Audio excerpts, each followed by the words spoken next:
you're going to begin to see the headaches go away. You're going to see the weight drop off. You're going to see new energy flowing into your bloodstream because you're going to start to work out. So try it. Go for it. Habit 8 is worth the effort.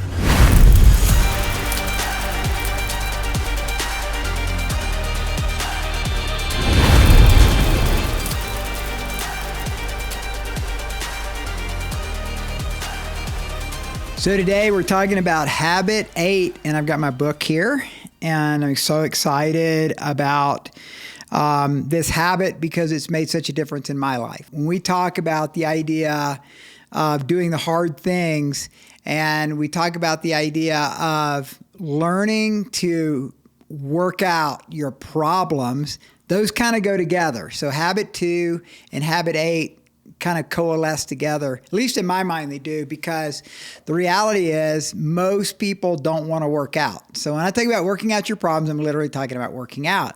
And recently Liz and I were up at our cabin up in Colorado in the mountains, and it was a big snowstorm that hit maybe 3 or 4 inches. And I got up in the morning. I was so excited to shovel the driveway. And I love shoveling. It's just one of those natural physical exercise things that I like. And I would say living in Colorado, I get plenty of opportunity. And we live out in the forest. We live on some acreage out where our main house is. And so I'm oftentimes cutting wood with a chainsaw and splitting it. So I am a big believer in this. I'll just start off by saying this, that there's natural ways to stay in shape without going to the gym. You don't have to go to the gym. And what I see a lot of folks that are getting a little bit older doing is sitting down or watching TV or being on the internet or whatever they're doing from a seated position for most of their day, and they're starting to gain weight. And they're gaining weight because there's not enough movement in their life. For example, I have an ATV. This ATV I plow the road with. We have about a half a mile of road that when it snows, I get out and I use the ATV to plow the road. I enjoy that. It's great. But that ATV also has a wagon, has a connection on the back that many times I've used when I've cut and split wood in some of the woods on my property to drive it back to the fire pit or to the front porch. And what I've done over the years is switch that out, and I don't even use the ATV for stuff like that because it's more valuable to me to carry that wood from where I split it back to the house. It might be a 200-yard walk with wood in my arms, but what a great workout. I mean, what a fabulous workout right there, doing something that's very natural. And even in your house, anything from vacuuming to sweeping to shoveling to working outside on your yard or whatever it might be, I really encourage you to stay active. Stay active. Here's what the statistics show in the research that you'll find in the book is that your nutritionist, your physical therapist, and the scientists and doctors that are out there that care about your physical health are all saying the same thing. They're saying that the number one way to oxygenate your brain, the number one way to be cognitively sharp and decisive in your decision making, and the number one way for continuing to grow and increase your IQ, it's called neuroplasticity. Continuing to grow your brain is through physical exercise. Whether it be aerobic or anaerobic exercise, it's so valuable. So one of the habits that I believe is crucial to your life spiritually, mentally, emotionally, even relationally, is the physical workout that you do every day. Now, I'm a big believer in working out 6 out of 7 days of the week. Now, there's all kinds of different opinions on that. There's great points with each one, and I think they vary from 3 to 6 days a week. They encourage people to work out. I work out every day but one day. Usually that's Monday. I don't work out. Sunday is kind of a taxing day because I'm speaking a lot. So sometimes I don't want to get up and just jump right into a workout. That's my study day too.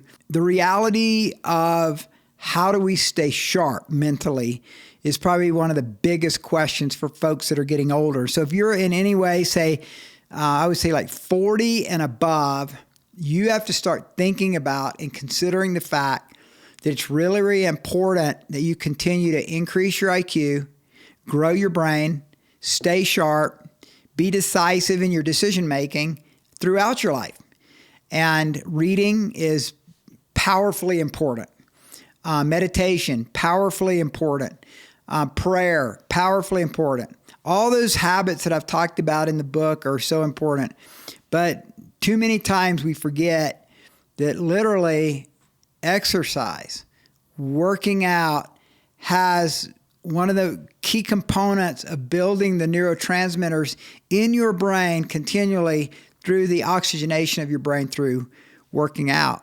So if you don't work out, that's fine, but start with something. And I like to say a little done a lot is better than a lot done a little. So we have a lot of people that are sort of the New Year's resolution types. And you may be one of those. I certainly was one of those. Nothing wrong with that. That's not really how we begin to develop a new habit. I would say that the question to ask is, what is it that you like to do already that's physical? Now for me, I already said it. I like shoveling snow. I've always found that to be really invigorating. I like to be out in the cold, not all day, but I like to be in the cold for a little while. And it just brightens my day to do something physical like that. And as I said before, I like to split wood. I've always enjoyed cutting with a chainsaw and then splitting with an axe the wood that I cut. I've always enjoyed push-ups. Push-ups and sit-ups have always been easy for me to do. And so it's kind of a natural gifting maybe from my gymnastics days. I don't know. But I've always enjoyed that. I've always enjoyed pull-ups. I think pull-ups are a blast to do. So to get started, you've got to find a few things that you like to do. Because when you find what you like to do, there's a bigger chance you're going to continue to do it. And then do just a small amount. Don't do a lot. And just do a few things one day and then repeat it the next day. That's how you get started. That's how you build a habit. So I can tell you that during COVID, which was really a big part of the turning point in my life in valuing physical exercise more because I had more time on my hands for a period of time, was I would get up and I would do a certain number. I'm not going to even tell you what the numbers are because they're different. Everybody's different on this, but I would do a certain number of push-ups. I would do a certain number of sit-ups, like crunches. And then I would get up and I would do a certain number of air squats. That's all I did. That's all I did was those three things. And then I did 5 sets of whatever the number was. So let's just say for you can do 5 push-ups and 5 crunches and 5 air squats. Then do that. Do that 10 times. Do that 5 times. And then the next morning, you go, well, that wasn't really that hard. Well, then increase it to 7 or 8. But the point is not the number. The point is you did it the next day and the next day and the next day and the next day. Because that's how we start to grow in a stronger body, and the building up of our immune system is finding something we can consistently do. Now, I began to graduate into a machine. It was like a Gold's Gym is what it's called. And it's kind of like a universal set, which has the bench press on it, pull down on it, leg raise, all that stuff. There's 8 different things you can do. So I bought one of those, spent the money, bought it, and I put it in a room, and that's my workout room. I've got a mat that goes on the floor. So I do stuff on the mat like crunches and push-ups and things like that. And then I got little 20, 25, and 30-pound dumbbells for curls. And as you can tell, I don't do heavy weights at all. At my age, I think it's more important to do a lot of reps than to do a lot of weight. But you may be different because you're younger. So that's what I'm saying. The habit here is to work out. And when you read the chapter, it gives you all these different reasons why working out is so important. I'm not going to cover that here, but you can see that. You can see what such notable personalities as Robert F. Kennedy Jr., Jordan Peterson, and others who you've probably seen on TED Talks. I quote all of them about the value of working out. So enjoy that chapter. It's gonna change some of your lives. That you're gonna begin to see the headaches go away. You're gonna see the weight drop off. You're gonna see new energy flowing into your bloodstream because you're gonna start to work out. So try it, go for it.